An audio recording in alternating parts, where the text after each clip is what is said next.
do thot mërkurën që mbajt ai takim, mendoj që zonja Haxhiu e potencoj, që kanë kërkuar që brenda atij afati të mbahen edhe zgjedhje të jashtëzakonshme apo të parakoshme për Parlamentin e Kosovës, dhe këtu dul krejt ajo apo krejt ki ngërç që e ka bë vetëvendosja që të shkohet në zgjedhje në datën kur bëhen edhe zgjedhjet lokale. Prandaj, sot qëndrimi i vetëvendosjes do thotë nuk mund të kamuflohet,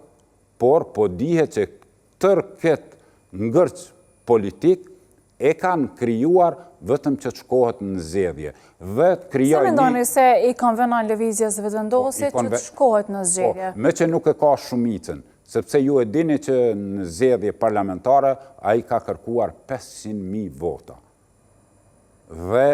jo që nuk i ka marrë, po i ka vetë deputet me pak. Dhe tani, duke krijuar narracionin që unë i kam kërkuar qytetarëve 500.000 vota, dhe qytetarët nuk më kanë dhënë hapësirë që të kem shumicën parlamentare, që mos t'i pyes fare këta tjerët, dhe tani të shkon me qatë synim që të thotë këta janë pengusit dhe mu më duhet votë, sa i ka lyp 500.000 vota nga qytetarët e Kosovës, që ta kem shumicën parlamentare dhe të krijoj institucionet vetë, dhe mund them që këtë në kokën vetëm të atynet komunistave ka mujtë me ndodhë kështu, e jo në demokracit parlamentare. Dhe në këtë drejtim, Zoti Kurti krejt esencën e ka që ai tjetë kryeministër, ai ta merr edhe krye kuvendarin dhe gjitha institucionet, dhe këtu të kemi një sistem, pra ju si AK jeni kundër që të mbahen 2 zgjedhjet brenda një date? Jo, ne do të shqyrtojmë, nuk kemi marrë vendim, por do të shqyrtojmë këtë citat, mirë po nëse pajtohen gjithë edhe Aleanca për Ardhmërinë e Kosovës pajtohet. Cila prej partive politike mendoni se dëmtohet më tepër në rast se do nuk mendoj që në këtë, me që pe thamë vërtetën dhe ata që po i ndëgjoj prej qytetarëve, ma qytetarët janë gërdit saj përket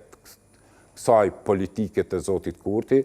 i ka humbur 10 deputet dhe do t'i humbë dhe 10 tjerë në zgjedhjet kur do që shkohet. Edhe pse pretendimet e tina janë që të krijojnë narrativ që pengu sukur në ka akuzuar për 20 vite që kur gjon s'ka ndodhur në këtë Kosovë, edhe tani shkon me të njëjtat bindje që këta janë shkatrusit, këta s'u kanë lënë mi kriju institucionet, por ja që shqyqyr që qytetari është i vetëdijshëm dhe e din që kush e pengon krimin e institucionet. Në rast se Zotri Lekaj aprovohet një propozim i tillë, pra që edhe zgjedhjet lokale dhe ato parlamentare të mbahen në të njëjtën datë, atëherë bie që vendi të funksionojë deri në tetor mbase me qeveri në detyrë. Po patjetër se s'kemi tjetër alternativë dhe mendoj që zgjedhjet lokale. Sa do jetë dëmshme për institucionet? Është e dëmshme mas pari derisa nuk e kemi krijuar, do thotë,